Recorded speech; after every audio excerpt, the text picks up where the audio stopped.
এই পাঁচটা মহিকালের এই সাইড থেকে কোন নদী এসছে? মহানদী। এই সাইড থেকে কোন নদী এসছে? নর্মদা। মহিকালের লোয়ার পার্টটায় কি রয়েছে?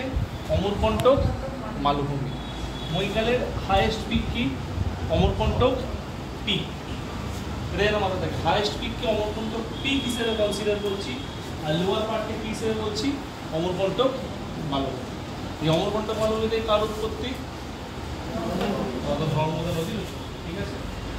পশ্চিমঘাট পর্বতমালা বা পশ্চিম বাহিনী নদীর মধ্যে কতগুলো বড় নদী, সব থেকে বড় নদী কোনটা?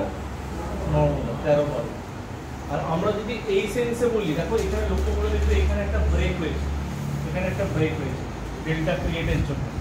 এইখানে এই ব্রেকটা কোন নদী এসছে? গোদাবরী নদী এসছে। তাহলে যেমন পশ্চিম ঘাট পর্বতমালা কন্টিনিউয়াস, ইস্টার্ন ঘাট কি নন কন্টিনিউয়াস। ব্রেক হয়েছে কোথায়? ব্রেক হয়েছে যেখানে গোদাবরী নদী ডেভেলপ করেছে। ঠিক আছে। বা এটা মাথায় রাখতে পারো, ইন্ডিয়ার যেটা থেকে এরাম এসে ব্রেক পড়ে গেছে, এরকম সোজা এসে রাইট সাইডে ব্রেক পড়ে গেছে, সেই জায়গাটাকে বোঝাচ্ছে। ঠিক আছে। তাহলে পূর্ববাহিনী নদীগুলো কোথায় পড়েছে? বঙ্গোপসাগর। আর পশ্চিমবাহিনী নদীগুলো এই জায়গাটা কি? Gulf of সম্বার।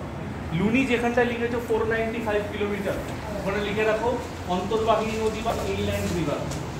লুনি যেখানে লিখেছো 495 কিলোমিটার, আরাবল্লী রেসপেক্টে যেটা লিখেছো সেখানে লিখে রাখো অন্তর্বাহিনী নদী বা ইনল্যান্ড রিভার। অন্তর্বাহিনী নদী বা ইনল্যান্ড, INLAND, ইনল্যান্ড রিভার, অন্তর্বাহিনী বা ইনল্যান্ড রিভার।